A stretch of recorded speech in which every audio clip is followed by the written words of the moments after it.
So if I open up by asking the floor, if anybody's got any questions, we'll open to you first. I'm going to have to repeat, or very happy to get you to repeat the question because you're not mic'd up on the floor.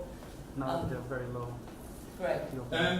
Chris and Jane, this one. At the moment, obviously, the road ahead of you is quite long, and there's a lot of opportunity within the hotels, restaurants, cafes sector. I mean, just listening to what Nick was saying earlier with regards to supermarkets dumping so much food all of the time, is that part of the plan, that you get onto the area where supermarkets also do this, and potentially, with a supermarket perspective, use the money that they get from that to put back into other social causes? Just wondering. Yeah, I think in terms of expansion plans or the areas we want to work in, we're always open to new opportunities and things to explore. I think for the immediate future, it's something that we're looking to keep primarily within restaurants, cafes, bakeries type of thing. But I think, that is something that we do want for people to be reinvesting that money that they do make into social good. Yeah, so we're contemplating perhaps creating like different classes of our partners. So the majority of our partner restaurants at the moment get like the vast majority of every order that's made through the app. Like the way that we fund ourselves, we take like a flat rate per order. But if we could get to a point where we turn around and say your share, like instead of you guys taking it because you wouldn't have had it anyway, well, why can't you reinvest it into this social cause and working with other organisations that can help us do that and be more sustainable? Yes, about getting that message across, and there's not really any limits to what we can do. I think the only limit we have is time, which we feel like we're constantly fighting against. But yeah, the plan is to work with anywhere really that has food surplus. I guess the momentum that's built up by someone like Marks and Spencer's would be really beneficial for yourselves as well, because that would create the drag that other people will get a halo from. So what Greg just said was the momentum of the relationships with brands and the awareness of social purpose is building and helping. I think what's interesting is that it's such an emotive issue that there are, of course, many startups looking at where they can tackle different elements of the problem. So I'm specifically looking at back of store. My platform is designed to do that really well. These guys are looking at what can be done at a store level. There are others looking, such as Olio, at neighbour-to-neighbour food sharing. Then there's FairShare, the big incumbent, which has handled depot-level redistribution for years and years. I think what's really interesting about the sector is everybody just wants to fix this. So there's a real desire to work together, to work collaboratively, and just see more people come in. So stores waste 250,000 tonnes a year, roughly. But consumers waste 4.2 million tonnes, and off the fields, this issue of gleaning, food that never gets picked up from fields, 3.9 million tonnes. There's so much to do that between us and through disruptive technology, just getting stuck in and creating new apps to try and address the challenge will overlap, but I don't think it matters. It's one area where, all straight through everyone, let's just get this fixed. I'm wondering if you've got some strong partnerships with M&S and other big companies that are at the retail, at the floor level. Can they set up some kind of communication to their customers constantly so they can see how the waste is changing? So whether it's a video that's running in the store or on entry in the foyers, or is there some way? I mean, we used to have it years ago. Used to have like TV set up, sort of communicating a certain message. I think the message needs to be communicated more, because I don't think it's from lack of want to help. I think it's from lack of acknowledging, like you said, that perhaps M&S aren't talking about what they're doing. Consumers aren't understanding what the problem is. So if you go back to this, get it right on the inside first, again, all supermarkets are looking to find their own solution to try and work out how to clean up their own doorstep. But they're all also looking at how do they educate and move their customers when they've done their own back of house. Sainsbury's particularly have been running a £1 million pilot in Swadlincote for the last 10 months, and they're looking at the full process from top to bottom. They're looking at connected fridges, the Internet of Things, they're looking at neighbour and community sharing, they're looking at how to address the whole problem, to work out how they then systemise that across the whole distribution chain. And every supermarket's doing that in their own way. So I think what's important is consumers, and increasingly media, is putting the pressure on. Hugh Ferdy-Whittingstall, the Felix Project and the Evening Standard for the last 10 days has suddenly changed the game, because to date the media intrusion on this has been sporadic, but when the Evening Standard hit 2.2 million people every single day with 4 pages for 10 days, suddenly that's media starting to use its campaigning potential, and that really, really will drive business to go even faster. There's an element of going first, let's be leaders here, but nobody wants to get left behind. So we need both. We need scrutiny and we need thought leaders to be going first. So I suppose, the blogger connection, the relationship you have with the bloggers, maybe pushing towards the brands, because from a certain point of view, retailers, they're going to have to be brave and just start talking about it. Instead of having this long-term strategy of how am I communicating to my customers, they know who their customers are. They just need to take that brave step of just to start to talk and not worry about where the gaps are. Oh my gosh, have we planned the programme? Do you know what I mean? And I think that hopefully this will push this changing.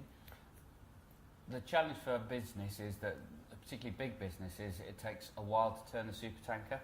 And I think that's the challenge in being brave, is they've got to do all of this while managing their bottom lines. They quite simply cannot drive a purpose strategy if that isn't also maintaining the right contribution to the bottom line. So you've just got to pull the levers and make this work. For decades, entrepreneurs have obviously been very agile and they're very good at being disruptive, and the big companies, retailers, they don't have that mindset, they don't have that mentality, they haven't been trained in that way. And I think what we're all seeing and witnessing is actually a disruption in that itself. And I think that's part of what we're trying to do, is help support people to understand how to do this and to just get out there and talk about it. And that's something that we're really trying to do through the simplicity of our tech as well. Like, you can walk into a supermarket or a restaurant restaurants operate on routine, and then as soon as you tell them something which is going to make them drastically alter their routine, they're like, well, not for us.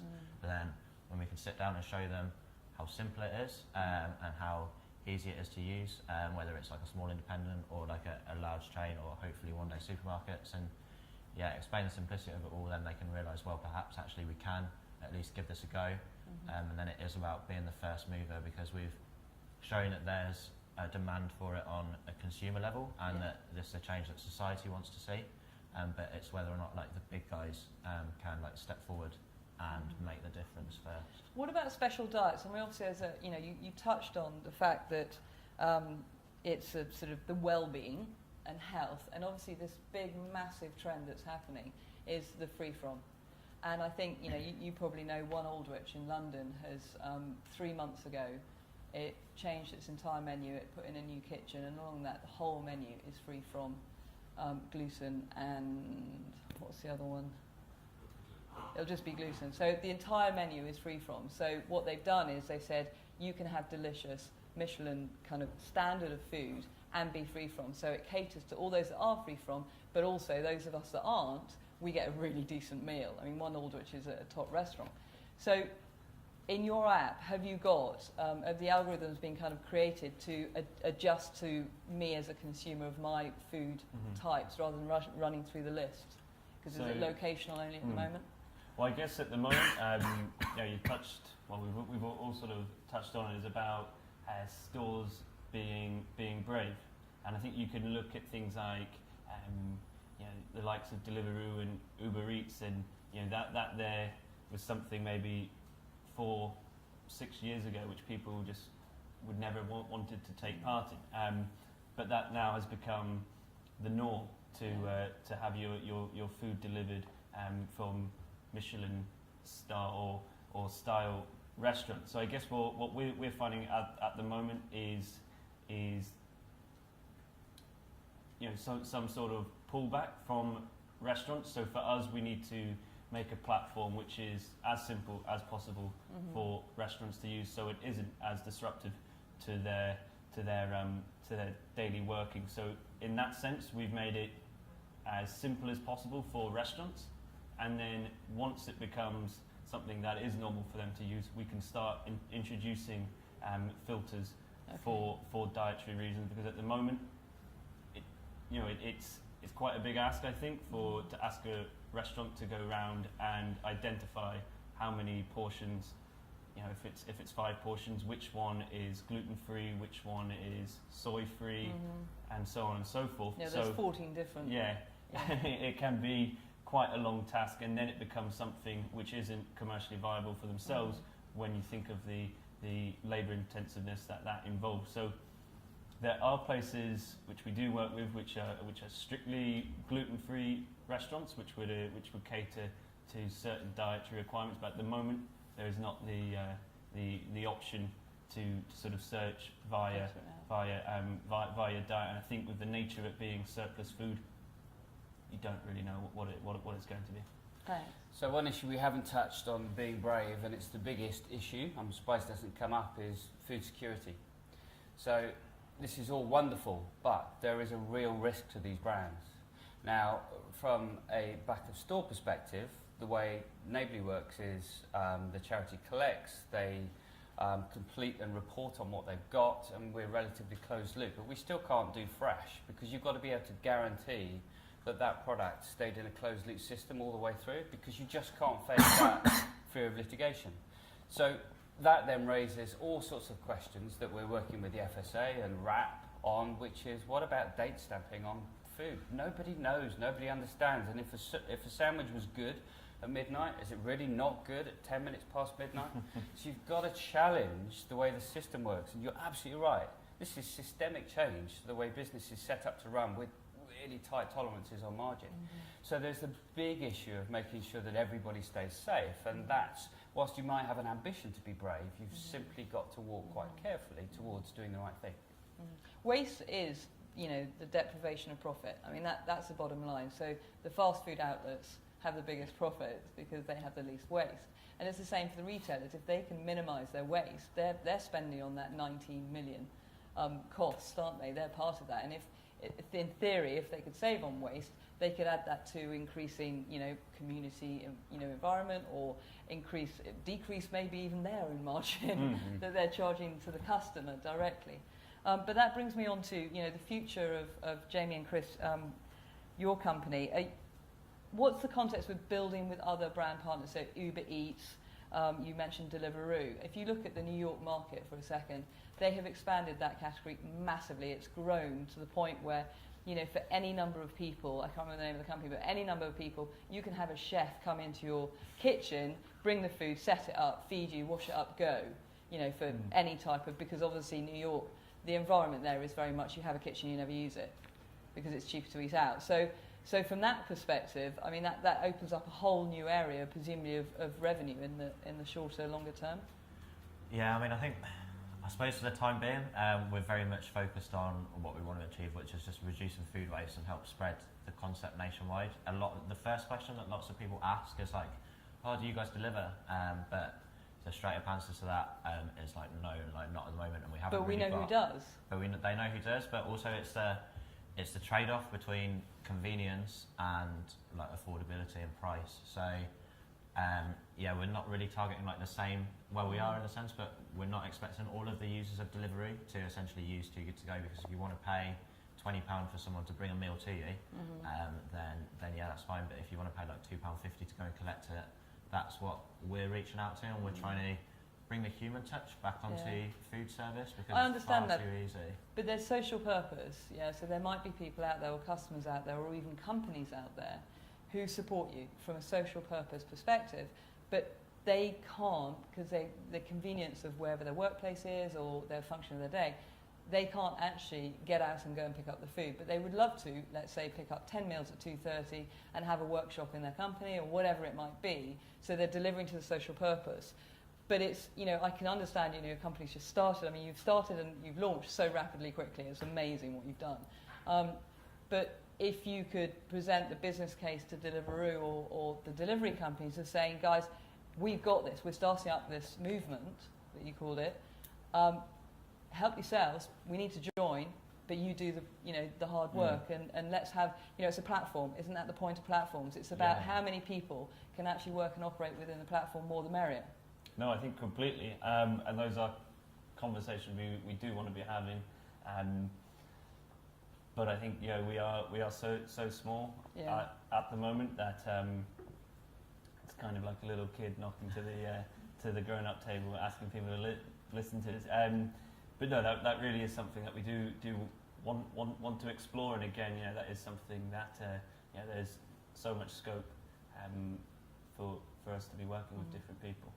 Welcome to Rip It Up, because that's part of it. I mean, this is, this division of grown-ups or not. Technology is narrowing that. I don't see, everybody's a grown-up now, and everybody should be brave enough to speak to. And let's hope somebody's listening on the live stream that can actually go, actually, that will work for me, because it's been proven that social purpose companies are making money, a lot of money, high profits, because everybody wants to join in on the emotional level of social purpose, and what that brings actually is cost optimization that's not necessarily planned for in the way that we think it is or what we're used to, but it's actually effective. You're going to say something, Nick, on that? No? So have restaurants, you touched on it briefly in your presentation, have restaurants questioned, I guess the answer is twofold. Have restaurants questioned the brand value from their perspective, and or is that the biggest barrier of entry with a partnership? Yeah, a couple of restaurants have touched upon it, and the fact that they don't want their brand to be associated with a discount brand, so that's what we're really cautious of, and we're really trying not to convey that image. And what we're trying to be is like a really sustainable and social enterprise that they can attach themselves to in a good way, and not think, well, these guys are like devaluing my food and selling it off on the cheap. Instead it wants to be, well, these guys are doing something really good, they're going to help us give back to the community, and they're going to make sure that my food belongs in bellies instead of bins, which is ultimately where any chef wants their food to end up. So yeah, hopefully we can get to a point where we can break down those barriers and the perceptions that people have of coming on board with us. But I think it's like any new concept, like I'm sure delivery would have had the same thing when they first rocked up to a restaurant and said like, hey, like, can we deliver your food? And the first restaurant was probably like no way, like it's going to get to the customer, it's going to be cold, it's going to be soggy, your cyclist might get lost, there's going to be problems with the tech and all that sort of stuff. So each startup has these obstacles that it has to overcome, and that is one, but yeah, I think we can certainly overcome it. Is there, I mean, this is open to Nick as well, is there an association or a support where literally when you join on this, you get a sticker in the window, a validation, if you like, of, so therefore the restaurant is saying, I'm doing this for social purpose, I'm doing this for social purpose. Because, I hate to hear, from a brand perspective here, you talking about sale of food or cheap food or any of that you don't want to be associated. I don't even want to hear people say it. I want it to be social purpose, social purpose, social purpose. So is there an association that they can...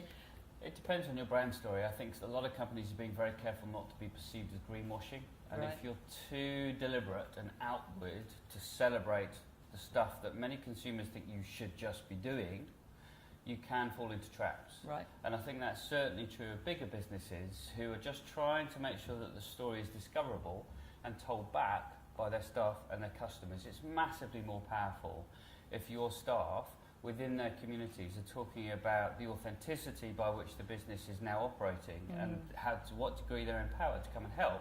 That just travels so much further than the brand shouting and projecting that. And that's particularly pertinent in the UK, where we have a predisposition to be cynical about business. Yeah.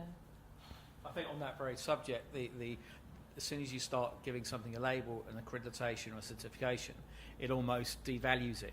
It then becomes, a bit like you say about CSR, it becomes a tick box.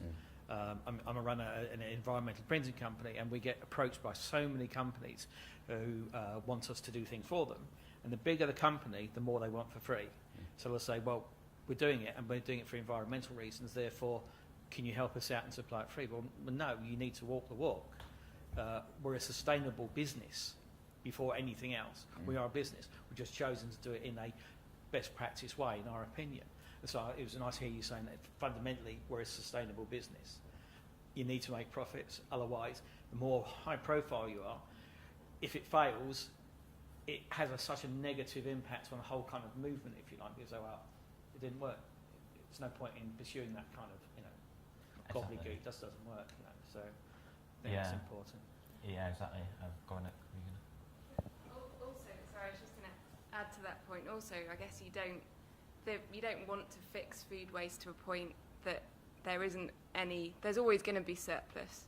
So I think it's approaching it in a way that it will always carry on, if that makes sense. And I think from a consumer point of view as well, I don't think you necessarily need to push the social purpose side. I think it's a great kind of payoff that you know it's happening under the brand. But I think if you can approach it to the point where, like, you know, look at things like Lidl, if you can brand it in a way that actually that's not a place that you feel ashamed to go anymore, that's kind of the cheaper, but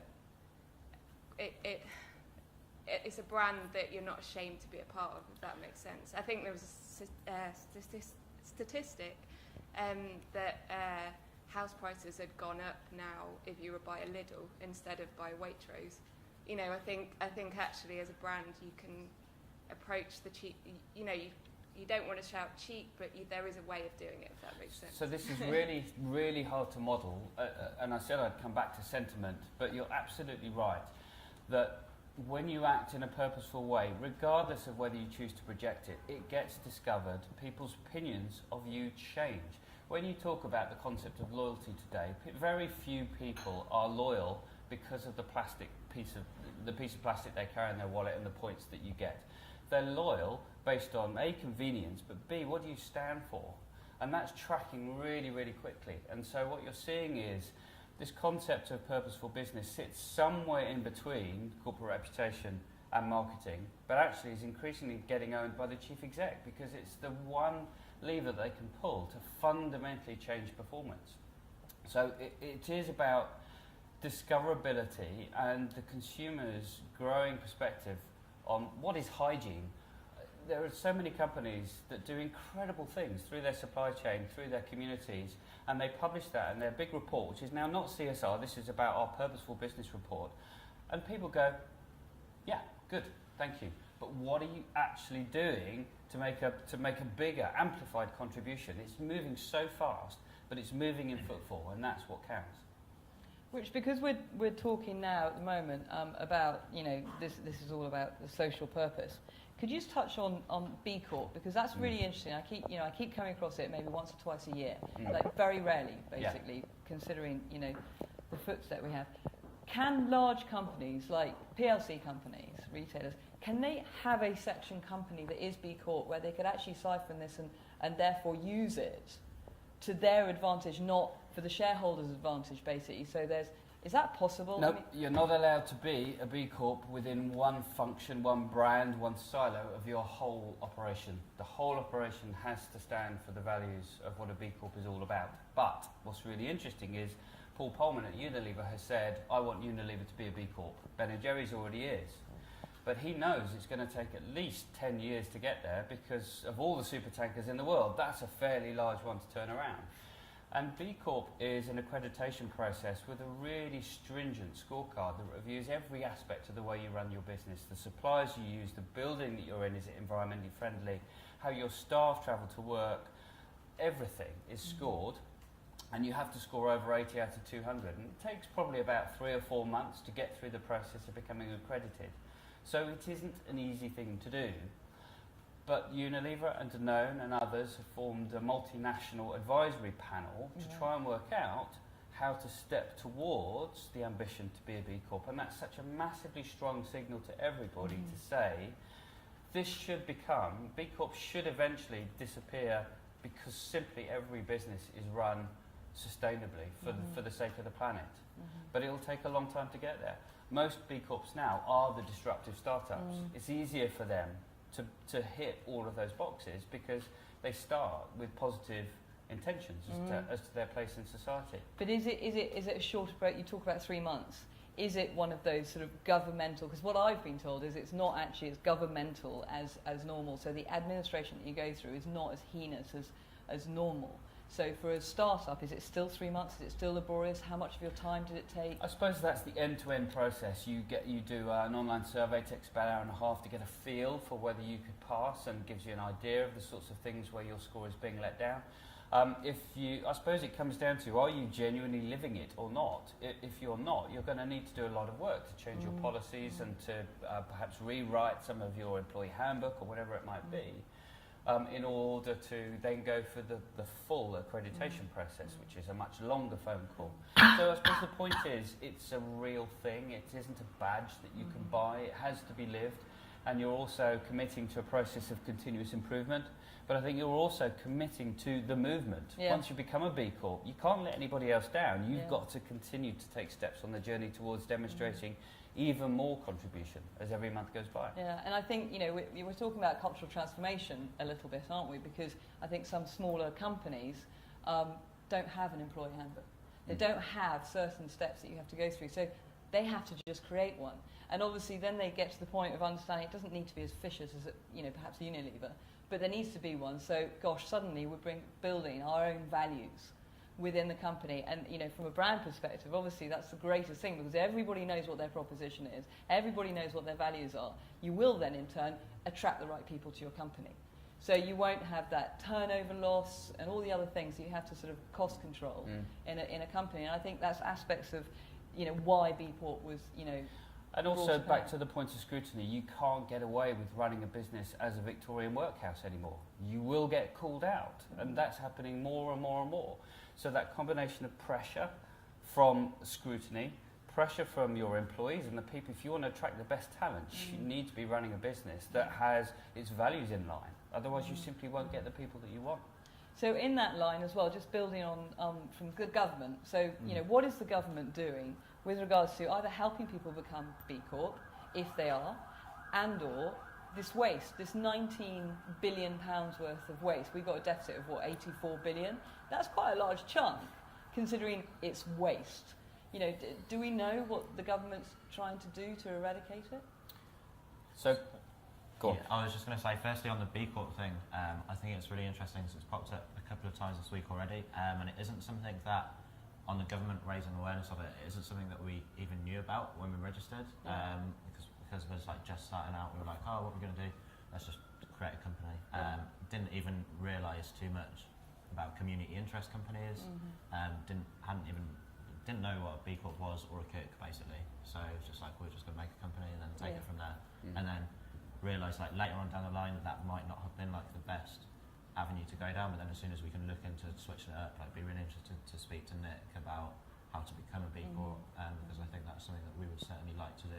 But yeah, there could certainly be like more awareness pushed onto that, so that guys who are starting out can really pursue it. And then I think on the waste, so the £19 billion that we are spending, that's something that is affecting everyone's pocket, because it is literally the money that we're spending on food that is put in the bin, and it's not publicised. It sort of tends to get hidden away in like wrap research, and then they might push it out, but it doesn't really get very far. So campaigns such as like the Evening Standard, and then hopefully what we're doing can really help to drive it. But I thought it was really interesting what Nick was saying about the fact that the Evening Standard campaign has run 10 days now for like double page spreads. Like, I think that shows the scale of waste in itself, like the fact that there's enough content to run such a campaign that I think is even still running. That's how much waste that is, and yeah, it's nuts. What's happening? So Kerry McCarthy, MP for Bristol West, I think it is, has picked up the French legislation and has been pushing for the same in the UK for probably about a year now. Almost certainly the ambition and the focus and the opportunity is derailed by Brexit and the fact that the government is all consumed right now, which is a shame, because I believe there's an ambition. Government is just completing what's called the Mission-Led Business Review, where they, for the last 6 months, have been interrogating all stakeholders across the piece on what government should and could do to support the ambitions of society and business to make this easier. Part of the B Corp ambition is to create a legal entity around B Corp so that you do have a choice to start a regular for-profit company, a B Corporation, or a CIC, a community interest company, and it creates that third choice, which is we have an ambition to be a social enterprise feeling business, And yet we're for profit because that's the only way we can still be here in 5, 6, 7 years' time and be confident that we're running an efficient business, certainly if you have an ambition to engage with corporates. And so that middle ground is really important for the future of business and the future of disruptive startups who want to start an ethical business and yet trade. Yeah. So for talking about scaling for growth in your company, are you focusing on brand partners? Is that your... The challenge with Neighbourly is that we need to grow the project side of the platform, and I said we've got 4,200, 4,300 projects now, and we've got to bring those business partners simultaneously to create fluidity in the platform. We have to have projects for companies to back, we have to have companies there to make more projects come. But we have focused on bringing the companies first, if there's been any emphasis in what we've done. And it's really significant now that we're really understanding how business can unlock society and communities and people. So everything we've done on the user side has just simply been word of mouth. And it's been brilliant to see all of those projects come simply through word of mouth across the UK. What we're doing now is changing the way we talk about Neighbourly from being, I suppose, this transactional platform, this tool, this software as a service thing, to being a social network for social good that allows people to go and see what's happening in their neighbourhood, find things they didn't know about, very simply join in by saying, I'm going to follow that project because that generates points, which creates noise, which makes business get more interested, or they can chuck in a volunteer day or a tenner and then be part of something bigger. So our storyline is changing to unlocking the remarkable potential that exists across society in the UK, led by business. And we're just getting across this latent, this slightly declining trust issue, because people are now starting to believe, gradually starting to believe that business genuinely means it and they're not greenwashing and they really do want to help. Have schools got on board? Oh, we've got every kind of project. Yes, we've got schools projects, and what we're doing now is seeing whether we can go to big organisations and networks and big charities like National Trust, for example, to say, well, look, you know where all the projects are. You could bring hundreds, thousands of projects into this platform, but we've got to be careful that we don't do that too quickly and we grow both sides of the platform simultaneously. Because can schools use it? I mean, at the moment, you know, my children's school, for example, there's a sort of representative that then, through WhatsApp, speaks to all the parents in that class of what's going on. And, you know, our school does things like builds its garden and needs, you know, more toys for the kids and all this kind of stuff. We're talking primary. How easy is it for schools to kind of go from sending newsletters, PDF on emails, WhatsApping, to actually utilising your platform, uploading the pictures of what activities are happening and what needs they have? Yeah. So becoming, because, you know, when you say platform to me, I see it's a three-dimensional company. So, i.e., everybody should be able to access it and utilise it in a very kind of Facebook-free, Exactly right. easy way. That's exactly right. So you can, and I haven't said yet, it's completely free to community, to projects. You can tell your story in 3 minutes, you can upload your photos and you can publish. And as soon as you publish, you can then share because it's linked obviously to your social platforms. So you can push the word out really, really quickly.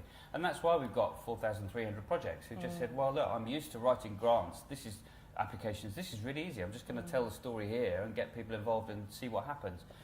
But to your question about schools, and let me tell you where one of the most interesting storylines is emerging. So in Wales, they've got something called the Future Generations Act. It's one of the most productive, forward-thinking pieces of legislation anywhere in the world. And it says anything that happens in our cities, in our communities in Wales, doesn't matter who you are as a stakeholder, whether you're a company, whether you're a local council, you have to consider the impact of future generations.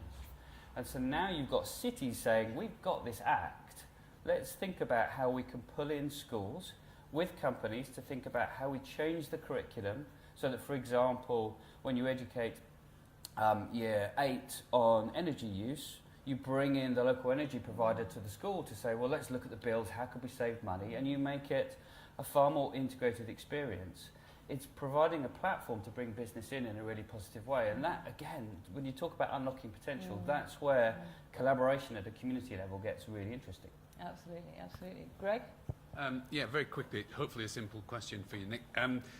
Just listening to what you were saying then about just inviting people in. Do you have any kind of selection criteria? Is there a specific, you talked about the B Corps thing, hopefully not quite as onerous as that, but is it something that you have an active selection over who gets included from the good causes side of things? Anyone can start any project. We rely on the concept of social proof. If it's poorly conceived or if the community isn't gelling, that project will simply decay because people won't come and support it. Obviously, we have a fair use policy, so we'll use social listening to listen out for anything that we think isn't representing the values of Neighbourly. But you know what? We haven't had to use that at all yet. It's going to come, I'm sure. But what's interesting is we work with Starbucks. Starbucks did, across the last 2 Christmases, a program called Red Cup Cheer, where they nominated local community projects for every single store, and they created a dynamic where the 2 projects were promoted in store, and whoever got the most social noise would get £1,000 and the other project would get £500. And that program runs for a 3 to 4 week period at Christmas, and it generates a massive amount of content. Twitter activity within the Neighbourly platform, and people saying, come and support our projects. Thank you, Starbucks, for getting behind us. Now, I can't tell you the sentiment scores that come off that campaign, and if you think about the fact that you are opening yourself up as a brand to anybody to come in and say, I don't believe what you're doing, it doesn't happen because this is real and demonstrable engagement at a community level. You can't argue with the fact that they're helping community projects that really need that support. So it's really interesting that the sentiment at a local level is about, this is real, let's get behind this, there's nothing to knock, let's join in. I think there's one other thing as well. From a general public perspective, I suspect there's quite a level of disenfranchisement about charity and the word charity and what that brings. And you see homeless people on the street, you see them every day, they just become noise there, you don't really notice them anymore. And giving money to charities seems to be something of a TV spectacular, when you think about the Pudsey things. It strikes me that there's 2 ways that kind of where people can feel good about the way they are, and one of them is the opposite of the other. One is where you don't notice you're actually doing anything different, so you have a choice between 2 things, and one thing does good stuff, so you go for that one, so that your choice is easy then. You're not paying any more for it, you're not having to have any more effort. And yet on the other side, it seems that people are really hungry to get involved in the projects as well. So that seems to be the opposite. I can't be bothered to get the money out of my pocket, and yet I'll go and work for a week somewhere to help them build a school or a school garden. You're so right, and this is the huge insight that is around people to people and humanising this. I don't want any of you to leave this room thinking, oh, I should go and volunteer more, I need to think about the amount that I give to charity, because that continues to hold you in this transactional view of what you could possibly do. What I want you to do is leave thinking, what's the contribution I could make that would unlock the potential in other people? That's really rewarding, and everyone that goes to volunteer feels that they earn that pint at the end of digging the garden, and it becomes a really social experience that's part of the fabric of what it is to be human. And what we've got to do is normalise this, not talk about volunteering, talk about what's the contribution you can make to unlock others, because that whole act of giving to others actually really is what being human is about. Nick, I've actually got a question about it. So to touch back to what you were talking about, these social development goals, how achievable do you think they actually are when you look at the massive failure that was the Millennium Development Goals, which said that poverty was cured in 2015? Yep. Like, how achievable is this? That's a really good question. Right, I'll tell you what I know. So the Millennium Development Goals between year 2000 and 2015 were felt to have been difficult to implement because they weren't treated as an integrated objective. And so it became too easy for different stakeholder groups to say, I'm going to do this one and I can't tackle the others. What's different about these goals is they are positioned as being indivisible. You're not supposed to pick and choose. Obviously, as a business, there are some goals which your organisation could do more against, but it's supposed to be about the objective of leaving nobody behind, right, which is about trying to be holistic. And I think that's all well and good, but the thing that's really going to change is COP21, the fact that we are in a different place when it comes to climate, the fact that actually business, more than society, knows that we have to change because of this issue of decoupling. Business can't, in a constrained world, as temperatures go up and resources become scarcer, prices go up, which means less and less people can afford. That's a real issue. Business has got to decouple and find ways to support upcycling and recycling. So business is going to lead our charge towards the goals, and if that happens, business has got the creativity and the campaigns and the brilliance to help bring society. So I think we've got a much better chance this time. So business is the driving force behind. My belief behind achieving is that business is the catalyst. Business is the world's greatest force for good if it chooses to be, because it's got the skills, it's got the cash, and if every business collaborates, honestly, inside a platform like Neighbourly, where the amplification of everyone working side by side and yet telling a bigger story, that's the real opportunity. But what's the hardest barrier for businesses that you've found? What is the barrier? Is it, I don't want to be associated with some of the projects that are there, how do I make the select? Or what's the barrier that's stopping businesses embrace this? Systems change. Exactly, that? systems change. It's partly that. Actually, let's go down a bit further. If you're a company that's really doing purpose quite well and has got a good 10-year storyline of CSR through to being a sustainable business, you have a system, you have a team, and you have an ability to probably manage this within a portal inside your business. So there's quite a lot to undo. Neighbourly's different because it's social and it's designed to engage your customers, and nothing that's come before has really done that. So that's one issue. There are other organisations that are playing catch up and have an objective to try and leapfrog and say, actually, we really see this as an opportunity to differentiate now. But it comes back to system and bottom line. You can throw yourself at this at your peril, because you've still got to make sure that you don't completely derail the business by going off and chasing wonderful objectives to contribute to society and taking your eye off the commercial ball. You can't do that. Wow. So how does how does Neighbourly operate then in the model sense? Like, do organisations pay to be part of Neighbourly? Correct. Yeah. So Okay. we're software as a service, which is a monthly subscription. We don't take any commission at all anywhere, because that we feel is almost penalising the companies that want to do more. So it's a very simple flat rate depending on the size of your implementation and your company. So it's a scaled rate card. And that's, I suppose, the pay to play to create a shop window for your brand within the Neighbourly platform, where you have your own company page that sets out your ambition. You can create campaign pages where you collaborate with others.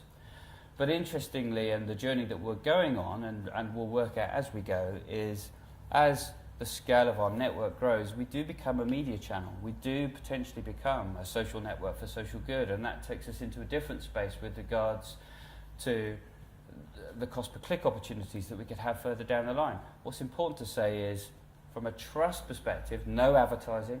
That's just not part of our model, and that would really disrupt what we're trying to achieve. But we can drop native spots into certain environments where, for example, a brand has engaged a community, and as a thank you, they want to say, here's a personalised coupon to redeem in your local store. That's adding value to the customer experience. It's bringing more data back to the company, which creates more conditions to go even further and even faster. And do you see yourself in an ideal world, or actually existing if all businesses were to change their outlook and their application of doing good, so to speak? So it doesn't matter whether you're a small regional business or whether you're Unilever. Everybody says we can't do this on our own. The challenges globally in society are so vast that actually we're better to collaborate. And we'll start off collaborating through our supply chains, and then we'll collaborate with our customers. And do you know what? Maybe we could take the campaign that we work with WWF or Oxfam on, and maybe we could put that into the platform, so that actually that creates some gravity to draw more partners in, so that that campaign goes even further. There's more merit and there's more opportunity, and you tell a better story as your brand if you play in rather than try and do it on your own. It's just too hard to do on your own and too expensive. So are the algorithms advanced enough on your platform to actually understand the trends of personality values and attrition and location to pull people in to sort of go, right, this is happening over here or whatever. Is that advanced? They will become so. So at the moment, we can already, if you come in, and you can search by location and you can see projects, you can see companies getting behind things. We measure what we call digital noise. So as a project has a frequency of visits and people uploading photos and commenting within the project, we track that. So we can say and provide league tables to companies on the other side to say, these are the ones that fit your ambition using a system of tags, and actually these are the noisiest. Now, companies could choose to say, well, the projects that have got the most people behind them, they're the ones we should back. But it doesn't always work like that. No. It could just be that there's really clean strategic fit, and they should just do it. The point is the choice is theirs, and this is a data-rich platform that's just going to grow and grow, so the potential for insight just goes, it becomes vast. Brilliant. We've overrun a little bit, so but are there any questions from the audience? One. Just going to say quickly on that point, also from a consumer point of view as well, there's certain things that you care about more than others. So even just flipping that, not just brands, it's like, I care about this condition and I'd like to do more to that, being able to narrow and streamline people. So at the moment you have a user profile, but that's going to grow to be a user dashboard where you show what you care about. The concept of a goodness score that actually shows what you've done actually becomes very interesting. If you go even further out, the concept of loyalty becomes really, really interesting, because should brands reward you for what you buy or what you do?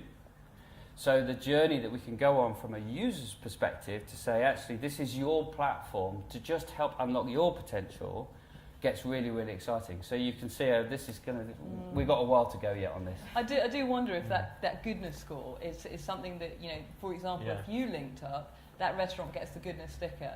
I think that people, because of Visa, I guess, do notice the kind of marks on restaurants to go, what does that mean? And then it's their chance to say, we give back. Just one quick question that I forgot to ask you was homelessness. Now, do people talk to you about this? Because obviously when I've spoken, with the people that I've been researching, they go, what, giving food to homeless? No, it's not about homelessness. But are you looking at that?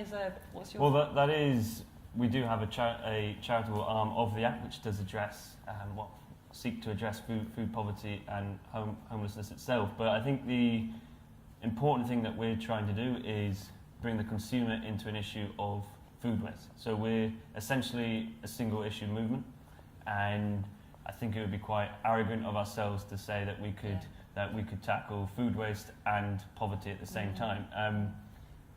Feeding somebody for a day doesn't alleviate the issues of poverty. It doesn't address the situations which have brought them in to being destitute, for example. But what we're hoping by addressing one issue, that then frees up funds to address another. So housing is a big thing that I look to for addressing poverty itself, and if this 19 billion can be rediverted, then that there is the way to addressing poverty and food poverty as well. I think as well, when people think what we're doing, there is a massive obstacle, I guess, where people think that we should just be giving food away to the homeless, but we're a social business, and a business being part of that, there needs to be revenue to self-sustain ourselves. And then from a charitable point of view, if you're working with cafes or market stalls which may only have one salad or two sandwiches, it becomes a waste of their money and of their time to go and pick something up that is the equivalent to £5. So it's bringing a consumer into the forefront of an issue and really raising the awareness of food waste. I think, as illustrated earlier, when people were amazed at the fact that 24 million slices of bread are wasted each day, that's stuff that we don't know about, and a platform like this is raising the profile and awareness around food waste, because I think it's just a logistical nightmare trying to redistribute food and things like that. And I guess we're not trying to be these people who were feeding the homeless off the crumbs of the rich man's table is a phrase I've come across. And you know, we can use aspects of our app. So we have a pay it forward scheme, which again allows people to donate £1, and that goes to redistributing meals. But the big thing is we're addressing food waste and not food poverty. I think it would be wrong for us to think that we could sort of solve two things at the same time. I don't know if Chris, you've got any more to touch on that. Yeah, I mean they're massively interlinked, and I think just the starting point really, and where the alarm bell started ringing is that, as I said earlier, we do have all this excess and overproduction on one side, and then people going hungry on the other. And there's not really, in the restaurant industry, there's not really a feasible and a platform which allows them to participate in helping to address this, or even by raising awareness of it. So, for example, like other organisations that work with restaurants can often charge restaurants, or can charge like supermarket partners, for example, to be part of their scheme. So, say a charity like Tesco's would pay a charity to be a part of it, like a yearly figure, for example. But then with us, there's no like contract, no subscription, no anything like that, no fees that they have to directly pay to us. So we're trying to really like push how easy it is for them to be involved. And then we do have social schemes attached to what we're doing, which is really what we're hoping to build on as well in the coming months. The Pay It Forward scheme, for example, has operated so far. People pay £1 to donate a meal to somebody in need, and then that has essentially been like me and Jamie taking it out directly to people on the streets, which has been really good, and we've really like enjoyed doing it because we like engaging with that.